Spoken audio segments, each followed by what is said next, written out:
After signing Dario Saric the other day, the Golden State Warriors officially have 13 players on their roster. There are of course 15 total roster spots, so along with the fact that the team will likely leave one spot open for flexibility, the team still has one roster spot left. And that raises one big question, because despite signing Dario Saric, you can still make an argument that the Golden State Warriors still have some needs left to fill up on the team. Now, we got a few players here that have actually been linked with the Warriors, and I think some are very intriguing options. Furthermore, it's a guarantee that Golden State can sign these players on vet minimum contract, and Golden State here has all the leverage.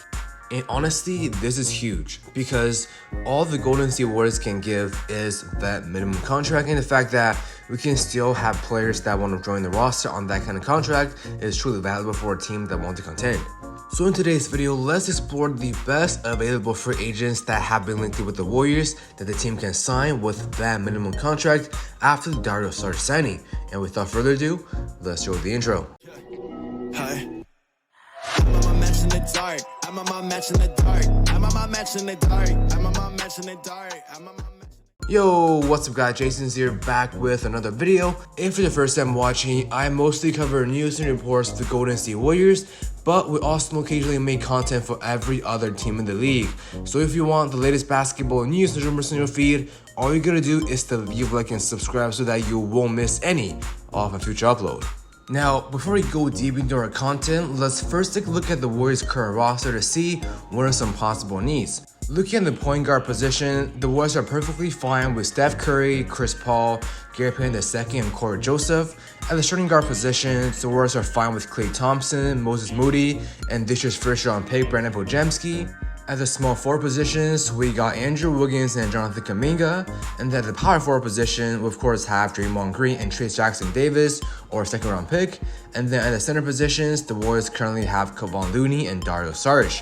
Now, it's very obvious to see that Golden State needs a little bit more help at their front court. They have the shooting and versatility, but if you were to ask me, I think they still lack a little bit of size. I mean, sure, Dario Saric is bigger, but he's only a stretch forward, and you still need someone who is more of a physical presence in the paint and someone that can protect the rim. So what I'm basically seeing here is that Golden State needs to add in more size, because it's very likely that this new player the Warriors sign will only play around 10 minutes per game during the regular season, but will become a lot more important as a rotational guy once the postseason starts. So now the need is clear, let's talk about it. To start things off here, I have to mention one of my favorite players of all time, Dwight Howard. He played in Taiwan last year, and based on his numbers alone, Howard still got some gas left in his tank. It's certainly true that the competition level in Taiwan is nowhere close to the NBA, but the fact that Howard is still in great shape and still producing on the court is a great sign. The last time Dwight Howard played in the NBA was 2 years ago, and he was still a very serviceable player. That year for the Lakers, Howard was averaging 6.2 points and 5.9 rebounds per game, and the year before that for the Sixers, he was still averaging 7 points and 8.4 rebounds per game. Now, it's true that Dwight Howard is already 37 years old, but like I said earlier, he only needs to play around 10 minutes per game, so it will not do much tear and wear on his body, because we need him to be healthy once the postseason begins. And unlike Kevon Looney and Dario Saric, Dwight Howard is the definition of a traditional center. Of course, he cannot shoot the basketball, but one thing for sure is that he will secure the rebounds and protect the rim at a high level. In a recent interview, Dwight Howard mentioned a few teams that he would fit in the league. Quote here, okay, you got Miami Heat, you got obviously the Lakers, the Warriors, the Kings. Now, Miami already has Bam Adebayo, Kevin Love, and Nikola Jovic. The Lakers got Anthony Davis and Jackson Hayes, and the Kings got Domantas Sabonis and Alex Len. So the Warriors here are the only team that doesn't have a legit traditional center. So honestly speaking, I think Golden State is the only legitimate option here.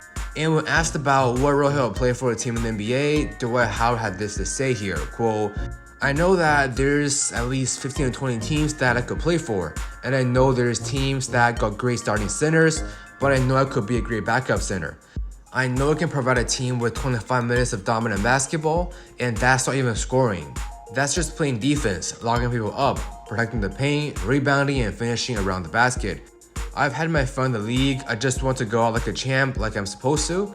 Overall, I think Dwight Howard can also play nicely with Chris Paul's pick and roll game, and Golden State can honestly have both Dwight Howard and Dario Saric on the court at the same time, where Dwight Howard do all the tough work in the paint and Dario Saric knock down shots from behind the arc. So with all that, I would love the Warriors to sign Dwight Howard on a 1-year vet minimum deal. Moving on, the other player Golden State has been linked with is Bobo. Now, Bobo had a career year last season, averaging 9.1 points, 5.8 rebounds, and 1 assist per game. However, the Magic still waived him a few weeks ago so that he's now a free agent. Now, we have a few sources here linking the Warriors to Bobo, so let's take a look at them. We first have this tweet here from NBA Central where it says Golden State Warriors are pursuing Bobo per Shams Charania, and then we also have this tweet here from a fan account that noted the Golden State Warriors are among the teams forward Bobo will consider upon clearing waivers, strong mutual interest. Now, I wouldn't say Bobo is the best fit for the Warriors, but his 7'2" frame with guard skills is something that's very intriguing. And like all these traditional centers, Bobo is a very good finisher near the rim and is an above average shooter within 16 feet. And defensively, he can hold his ground and is a great rebounder and natural shot blocker with his frame. Also, he's only 23 years old, so there's obviously a lot of room for growth for him. Now, one questionable thing about Bobo is his shooting from behind the arc. His first year with the Nuggets, he shot 44.4% from behind the arc.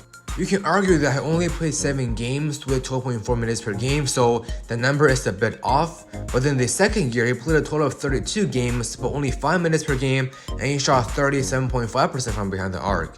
And then third season, he played a total of 14 games with 5.8 minutes per game and shot 25%. And then this past year, he played a total of 70 games with 21.5 minutes per game. He shot 26.5%. So to be honest, I don't know where he stands right now as a 3-point shooter, but if we consider the fact that the Magic has a very mediocre squad with young players, and Golden State's a team that is loaded with shooters in Steph and Clay, it's fair to say that Bo has all the supports he needs to be a great shooter as well.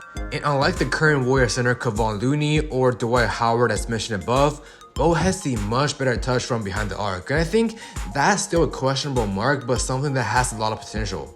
Honestly, out of all teams out there, I think Golden State is the one that will make Bobo shine the most. For Golden State, there is nothing to lose but everything to gain, so giving Bobo a vet minimum contract makes perfect sense. Alright guys, that's all we got for today's video. Let me know your thoughts in the comment section down below if you want the Warriors to sign Dwight Howard or Bobo. If you enjoyed the video, don't forget to leave a like, subscribe, and follow me on social media with all the links in the description box down below. Once again, thank you guys so much for watching this video, and I will see you guys in the next episode. Peace.